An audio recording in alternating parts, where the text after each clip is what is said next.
Hello, welcome back. So, I want to do another recent acquirement video with you. As you guys know, those of you that have been with me for a long time, I do share a lot of stuff that I have had for many decades, namely since my childhood growing up in the 80s, but I have been making some recent acquirements lately, mainly magazines, I would say. Have I got comics recently? I may have. You guys, I'm kind of out of control with shopping. Not terrible, but anyways, this is one of my recent acquirements. And the reason I got this was because I have been listening quite a bit lately to Daryl Hall, his solo stuff in addition to the Daryl Hall John Oates duo. And I don't know if you guys have checked out his Instagram lately, but Daryl Hall looks fantastic. He's 76 years old and definitely the best looking 76-year-old I've ever seen. I feel like every woman in this country has had a crush on him, at one point or another. Maybe it's an eternal crush, I don't know, but he looks incredible. And he owns this venue now in upstate New York, I believe. And it's called Daryl's House, and it has like live music, bands come, comedians, and also fantastic food.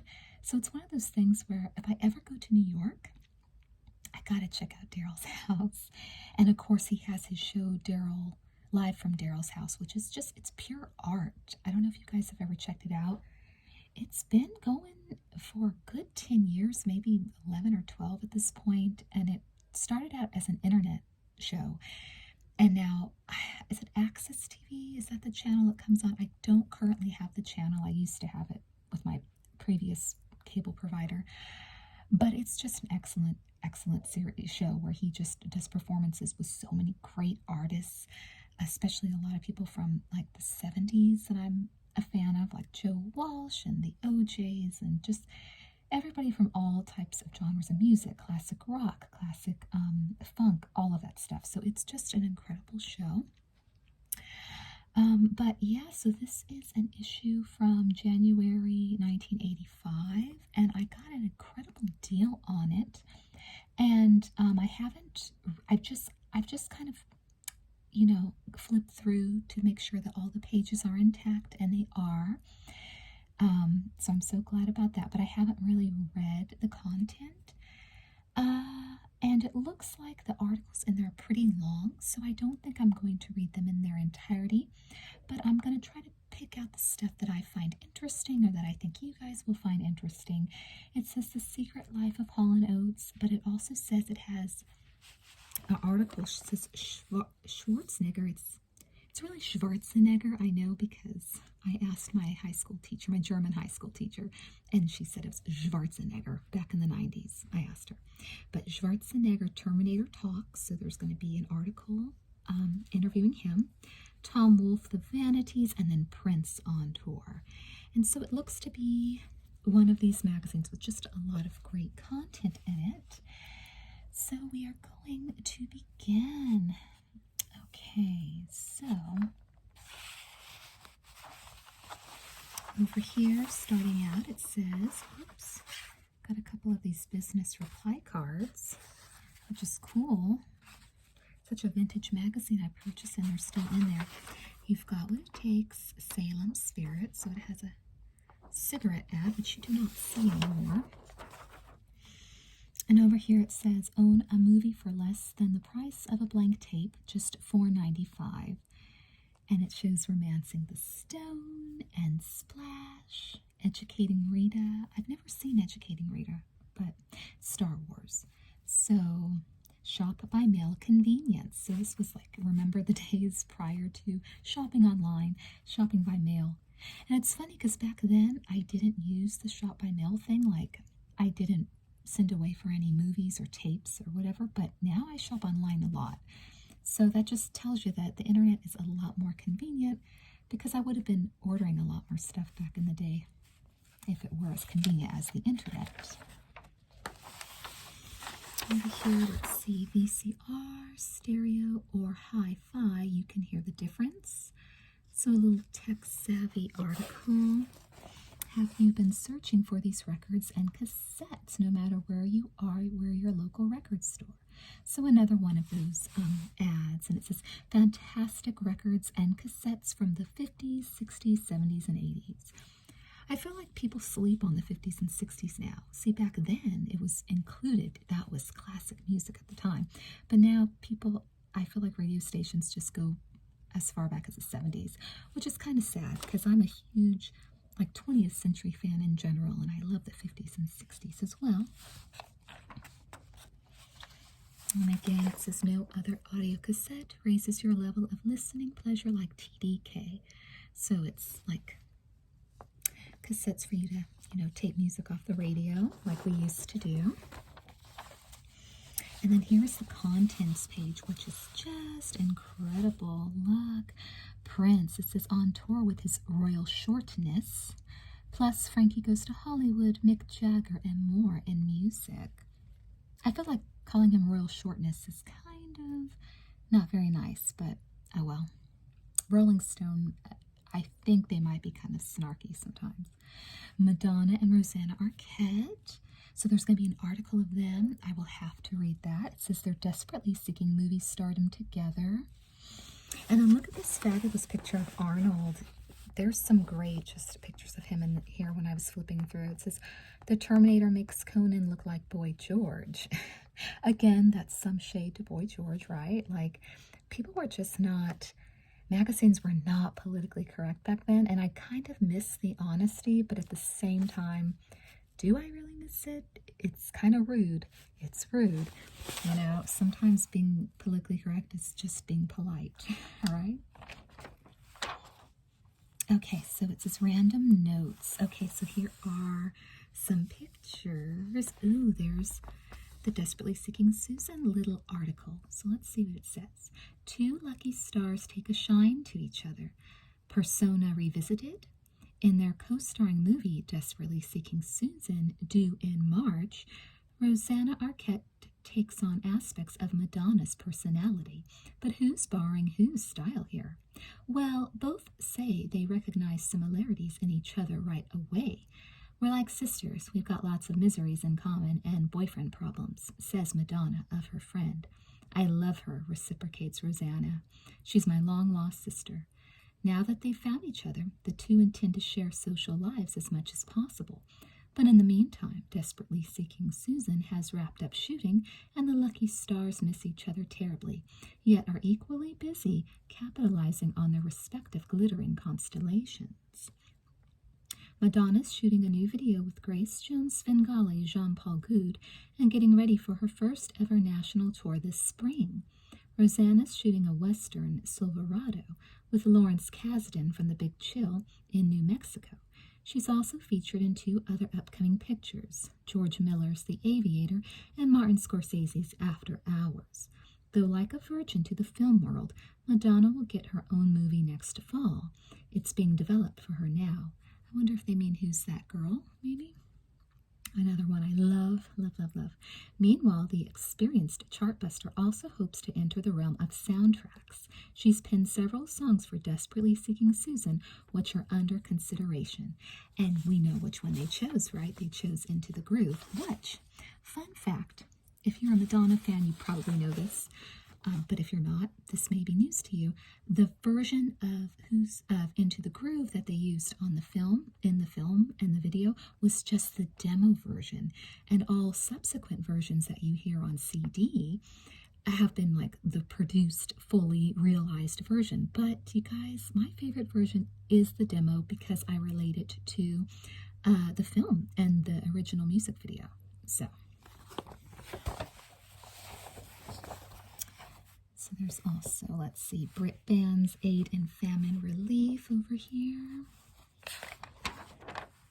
Another cigarette ad. It's kind of, I have a feeling we're going to see a lot of those. Here's the letters from readers. Does a bear sit in the woods, or is it only our obsessive fear of the Soviets? Okay, so this is a political article, which I think we will skip. Ooh, and here is the awesome article on Terminator. Look how incredible that photo is, right? I gotta get it good in frame while I read it. It says Pumping Arnold. That's the name of this article. If there was one movie whose success surprised even Hollywood insiders this fall, it was The Terminator, an action thriller starring Arnold Schwarzenegger. In it, Schwarzenegger finally proves his following is greater than one would expect from an Austrian bodybuilder whose Teutonic intonation rivals Henry Kissinger's. Because of his considerable business acumen, particularly in real estate development, Schwarzenegger happens to be a very rich man, which means his motivation to work in movies is not financial. And although Schwarzenegger is discreet about the size of his fortune, one thing is certain: the box office performance of The Terminator will only enhance it. And it looks like it's going on to give, like, biographical information. It says, okay, the questions. For 6 weeks, The Terminator was the #1 movie in America. Why? To what do you attribute its success? And he says, good script. This was the first film I've ever done where literally everyone was running around saying, this is going to be absolutely fantastic. Okay, I want to stop right there because that's a lie. I distinctly remember reading plenty of times, because I'm a fan of the film, that when he was filming it, he would, like, talk to his friends, about it. He'd be like, yeah, I'm making this shit movie right now, and it's just for some cash, which surprises me because they're saying he was already rich from real estate. I didn't know if already he was. I think prior to making this film, he was hard up, like everybody else, just trying to make a buck, and there wasn't a big budget for the film, even though it's freaking awesome and looks incredible. That's all due to James Cameron's excellent directing, because it was really a small budget and it was not supposed to be good. Like, even he was saying it's going to be a shit film. So he's acting like, yeah, like in hindsight, oh yeah, I knew it was going to be fantastic. No, he didn't. That's not true. So just a little fun fact for you there. It says, in The Terminator, you play a robot sent back from the future to kill the woman who, in essence, is the mother of the future. What was it about playing a villainous robot that intrigued you? Certainly it wasn't your lines. You speak perhaps 20 words in the whole movie. It says, I have no ego for lines. I can say what I want on television when I do interviews. Besides, the Terminator didn't do his job by talking. He was there to terminate, and for that he was well equipped. He had guns, determination, coordination, and consistency. That's the only thing that counted for this particular part. The Terminator is just a futuristic fantasy, a movie that has no message, not a heavy movie by any means. Again, I'm going to stop you there, Arnold. I'm going to disagree. I think it's a much deeper film than you're giving it credit for, and I absolutely think that was proven by the sequel, Terminator 2. I don't think it was just like a shallow movie with no heavy meaning. It's funny how, as time goes by, you learn stuff. Like, at the time when the first one came out, he didn't see it as a deep movie. But now, in hindsight, when we look at it and how they compounded on it with T2, yeah, there actually was. It was a deeper film on humanity and war and a lot of heavy topics. It actually was. Some critics found it overly violent. That's what the Rolling Stone is saying. He says the violence fits the story. If you really look at it, there are only 2 scenes that have actual blood. The hardest part of the whole thing was trying to establish me as a villain. Because of Conan, who was a heroic figure, and because of my own involvement in fitness, working with kids to put them in the right directions, getting them off alcohol and drugs and into fitness and weight training, most people have a pretty positive idea about me. The director, Jim Cameron, so they said Jim back then, was very aware of this and wanted to make sure that the first few scenes really established me as the villain. Driving over a child's toy truck, pushing in the door and shooting an innocent housewife in a very brutal way. We thought that established my meanness, but when we had the sneak preview, people were still with me halfway through the movie. Even at the end, they were saying, all right, Arnold, give him hell. So obviously we were not brutal enough. Again, I'm going to chime in. I disagree. I think there was a lot of realism in there. You keep calling it fantasy, and yes, it is fantasy, sci-fi, action, horror. It defies genres. It's a bunch of different genres.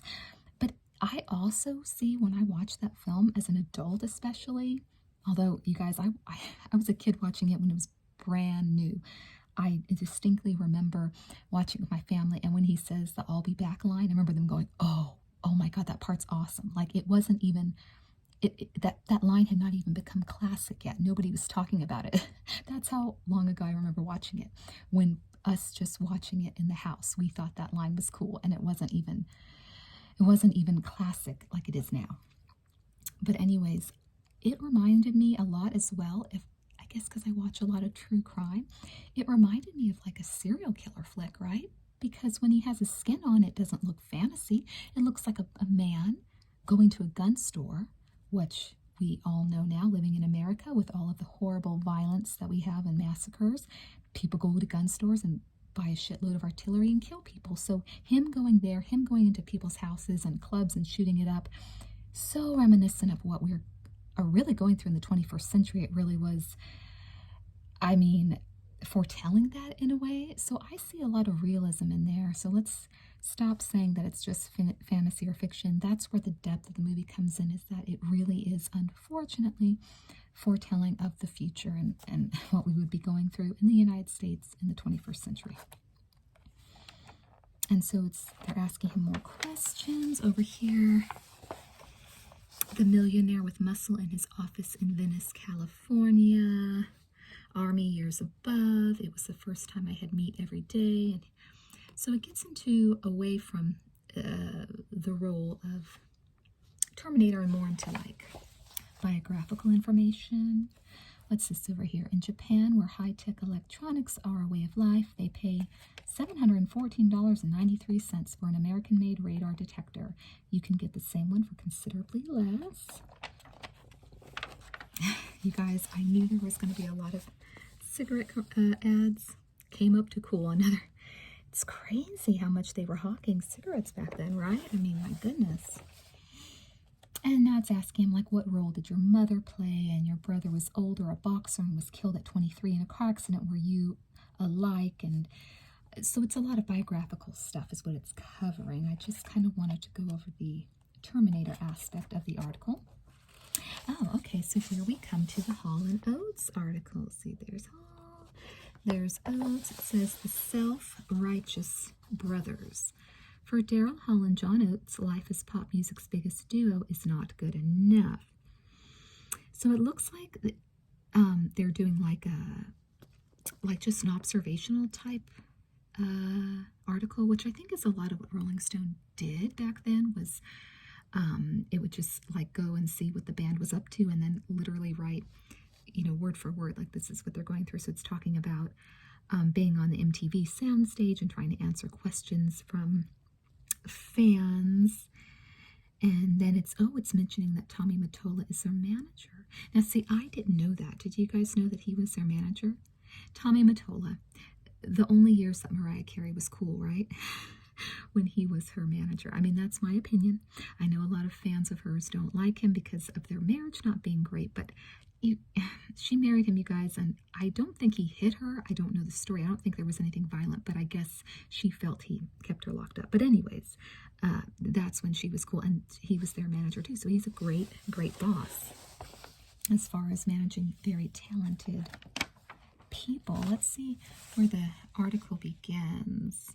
Oh, so it's just, there's not questions per se. It's them. It says they were sitting around in a like a booth at a place in New York and answering questions. Oh, look what he says. This Hall, the first time I ever heard myself on the radio, I was making out with my girlfriend in a basement, and I was heavy into the middle of something deep. Suddenly, the record came on, and I jumped up and screamed. There was no sex once that record started. How funny. See, that's some information we wouldn't have known. Oh, and then it's talking about the controversy that people thought that they were lovers. I don't know why. I never got that vibe. And he said people still think that, says Hall, repeating his standard rebuttal. The idea of sex with a man doesn't turn me off, but I don't express it. I satisfied my curiosity about that years ago. I had lots of sex between the ages of 3 or 4 and the time I was 14 or 15. Strange experiences with older boys, but men don't particularly turn me on. And no, John and I have never been lovers. He's not my type. Too short and dark. But I remember him talking about this recently, this article, I think it must be this article on Howard Stern's show, because he was saying there was a guy in Rolling Stone magazine who was a gay guy himself, who really wanted to think that they were gay, and he didn't want to rebut it too much because he didn't want to sound homophobic. Of course he didn't want to sound that way, so he didn't really rebut it. And I don't even know if that experimentation lines are true, because you'll find in Rolling Stone people just talk, but I don't know why. It's insulting to them. It's insulting to gay people. Just don't call somebody something they're not. And especially back then, men were out for the most part. Girls were closeted, which is so sad for those of us that grew up queer in the 80s, but there was plenty of out, pretty much out male singers. And they're talking, it says Daryl Hall says he's the best singer around. He also says he and Oates are the Beatles of this decade. I think we're the 80s Beatles, Hall continues. If we had been born 20 years earlier, maybe the world would have seen that. There's something about our personalities that is very Lennon and McCartney-esque, and there is something about the body of work that we both have that's similar. I know people will have trouble accepting that, but I don't have any trouble accepting it. Okay, so you know what? That sounds a little crazy. But you know what? He's his biggest fan, and I'm all for that, because I'm my own biggest fan too. And I get some incredibly awesome, sweet, vindicating comments on my channel, but I gotta say, I'm my biggest fan. I don't know why I don't have hundreds of thousands of subscribers either, so if I can think that, and I'm saying it on my channel right now, then Hall from Hall and Oates can say that too. And you gotta also understand, this article, it was made with he had like a tape recorder there, so he kind of, I bet, Hall and Oates probably kind of forgot that this was going to be in an article. They were just like, okay, you're just going to film us talking. And I can see being more genuine and honest with some guy behind a table than you would be if it was like on live TV or something. It wasn't. And that's just going on. And they were just talking about how they met Tommy Mottola, and how we threw our lot in with a guy who had never managed a band, says Oates, a guy who worked at a publishing company, a guy who was younger than us, for God's sakes. But Mottola was convincing. He had contagious belief. And of course, that was a good pick, because he is an incredible manager. And they even talked about him in one of their songs. But that's interesting. Here's the duo in 1974, and they were big in the 70s as well too. Rich Girl, I think, came out in 76. You're a rich girl, but you go. Okay, I probably can't sing that because of copyright issues, but you guys know what I'm talking about.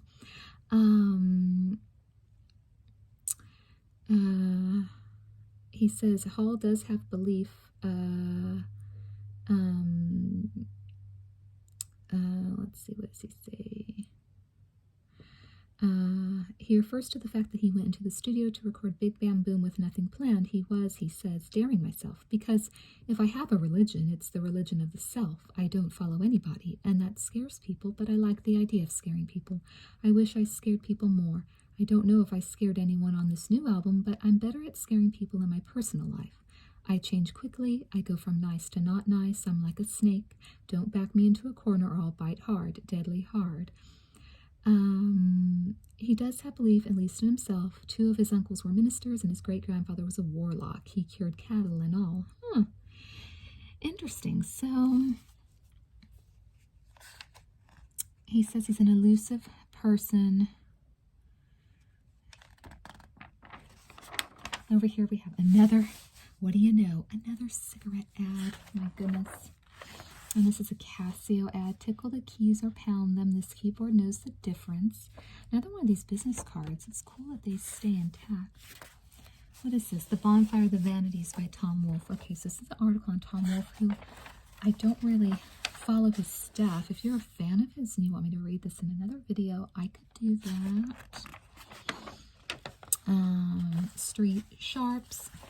Some people have the Sharp QT77, a stereo multi-band cassette recorder that not only has high-speed dubbing and double cassette capability, but also comes in 4 knockout colors.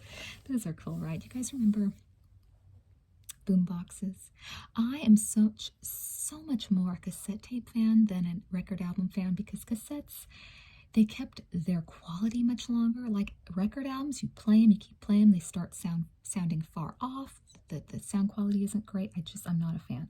And cassettes you could take anywhere, in your car, to the park, wherever.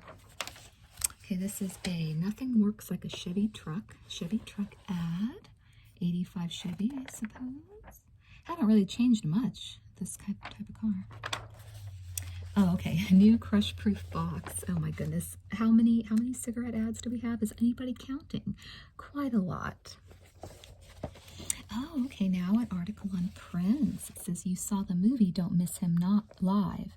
New fans are teens weaned on the film. So they're saying that a lot of teens liked him, which, yeah, I'm sure that's true. He was not much out of his teens himself. He stripped and climbed into a bathtub. He pounded his pelvis into the stage floor time and again. He stroked the neck of his guitar until fluid shot out the end. But as Prince began his biggest tour ever, on November 4th in Detroit, his most telling onstage gesture wasn't overtly sexual. It came at the end of his first set before 19,000 screaming fans in the Joe Louis Arena, when he effortlessly spun atop a huge amplifier and stripped off one of the fingerless white gloves he was wearing, letting it flutter slowly to the floor as the lights dimmed. In that stupendously sassy "take that to the other boy with the glove," Prince served notice to the pop world that his vault to the top would not be sullied by a botched tour. It says the predominantly white crowd swarmed with legions of camera-clutching young teens, weaned entirely on Prince's hit movie and album Purple Rain. So it's saying that he drew predominantly white crowds, and you know what? I guess I could believe that at the time, because he was really, I see him more as a rock god, more as a, even very punk rock in his rebellion. But in the long run, a lot of blacks accepted him and loved him as he went on in his career. But in the beginning, because he was so avant-garde and just punk rock, rebel, I guess that's not what the black audiences were looking for. He was attracting a lot of us non-black people. But it's going on about it's saying he's 26 years old. That's right. He was as coyly lubricious as ever. What is he saying over here?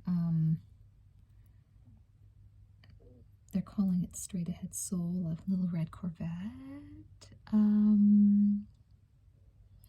He says, Detroit, he goes, my name is Prince and I've come to play with you.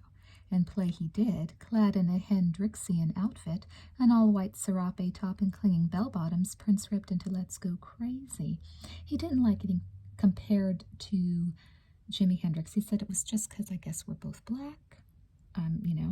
But he thought that he could just do what he did. And other than them both being black and being rock stars, I don't see a ton of similarity either. So I'm kind of with you on that, Prince. And here's an article on Frankie Goes to Hollywood. The top 10 concert grosses over here.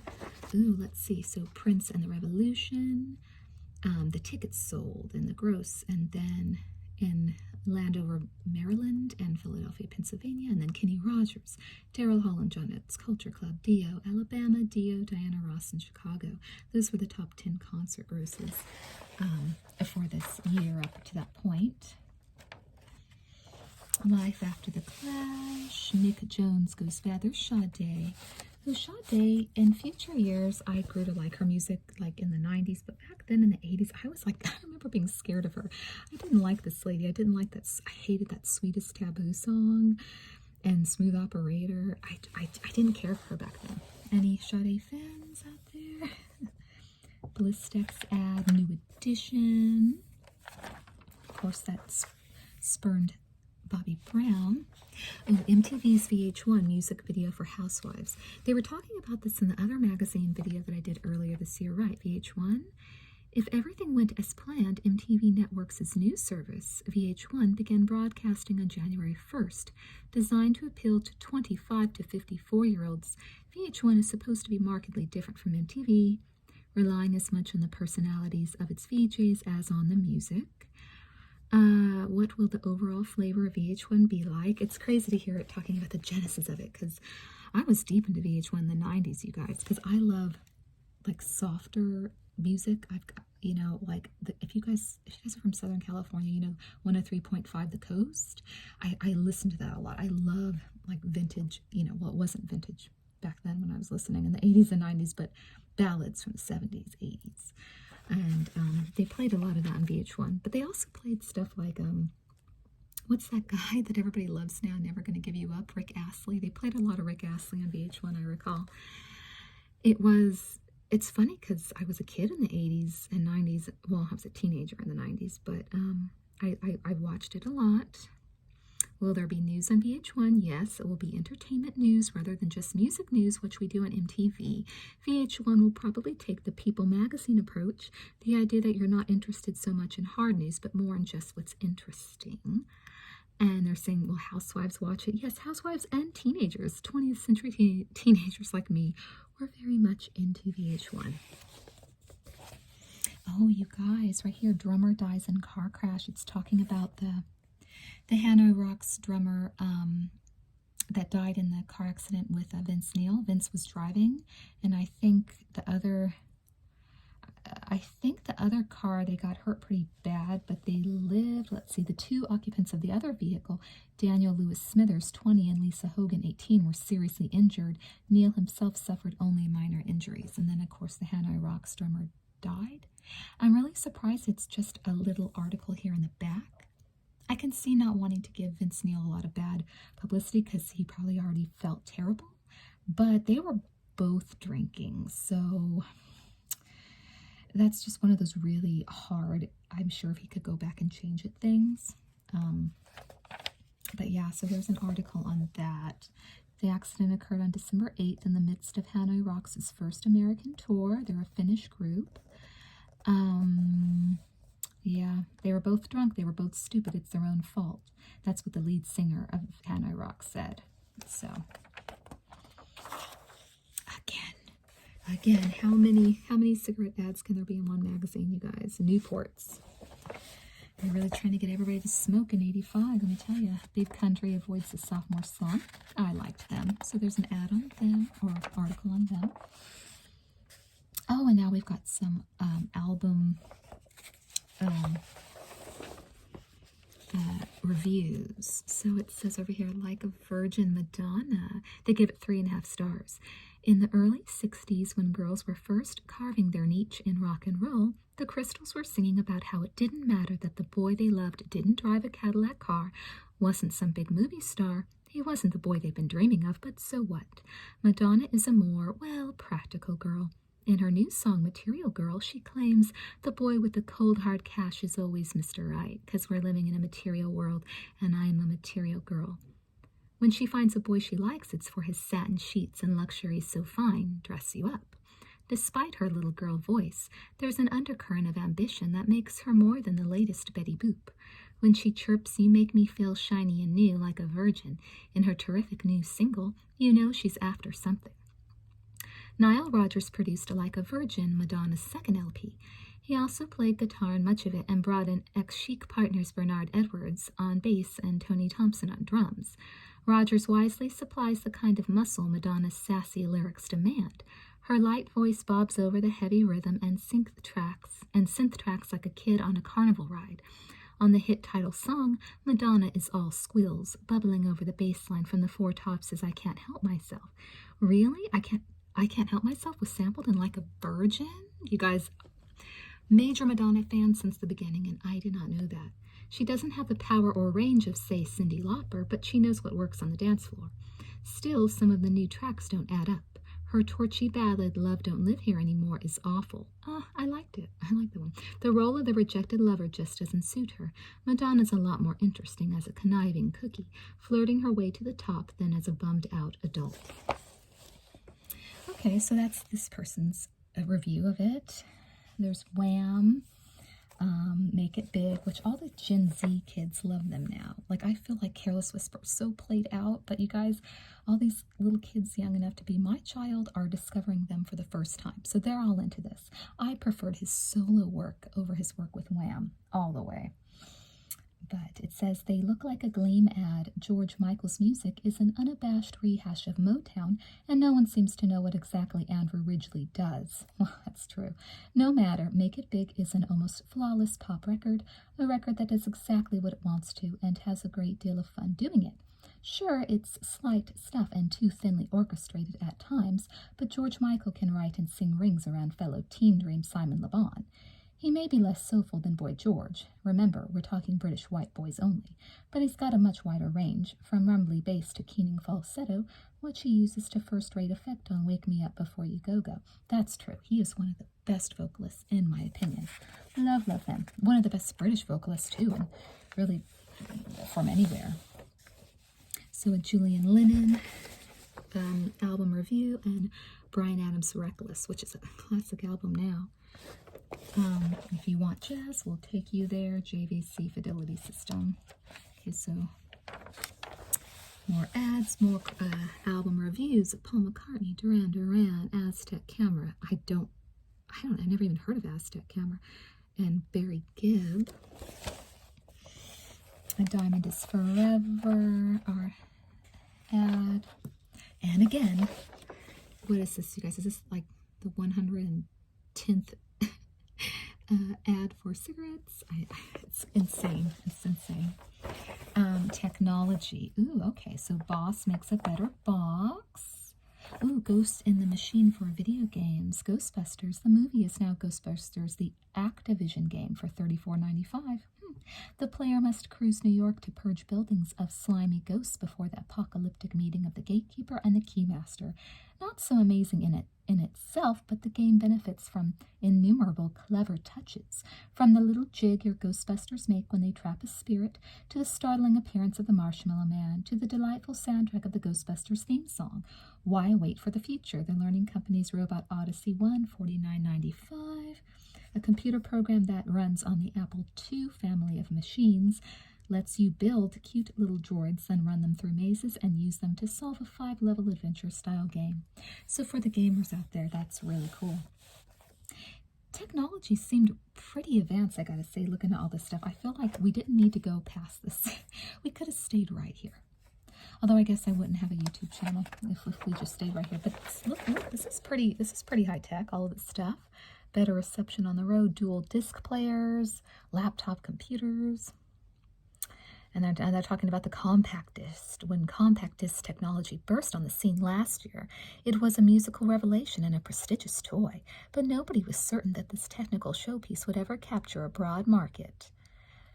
And that's true. Back then, none of us had CD. I didn't get a CD player until like 94 or 5. Yeah. And so that the Arnold Schwarzenegger article continues over here. And the Hall and Oates as well. Over here, there's no pictures. It's just continuing, talking about his life with his wife, Arnold and Maria. Memorex, Rock and Roll Will Never Die ad.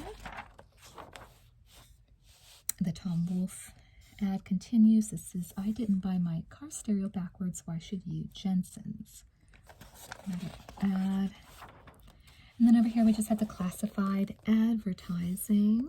Did you put out a classified ad in 1985? Viewer? And then again, there are some more. Get an Indiana Jones authentic hat. Art, ads to buy things. P.B. Herman fans. Autograph, a cool official P.B. Herman fan club. Cartoon t-shirts. And then this is top 50 albums, I guess, of the year. Madonna was #1, Like a Virgin. Prince and the Revolution, Purple Rain was #2. #3 was the Honey Drippers, but nobody ever talks about them. 4 was Bruce Springsteen, Born in the USA. 5 is Duran Duran, and it goes on and on and on.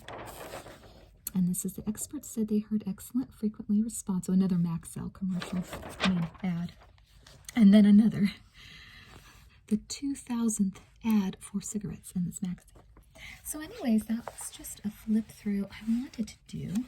of this incredible magazine that's just in excellent condition. I'm so proud of it. And yeah, so you guys, I highly recommend you check out Hall and Oates on Instagram because they are guys in their mid 70s now and they look flippin' fantastic and they still sound great. They still tour.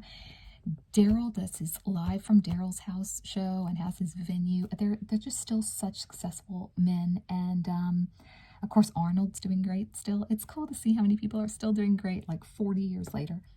But anyways, thank you so much for watching. I hope you enjoyed that. I hope it was interesting. Let me know what you think in the comments. If you have anything you want to add, any input, any memories about this time period. Thank you so much for watching and good night.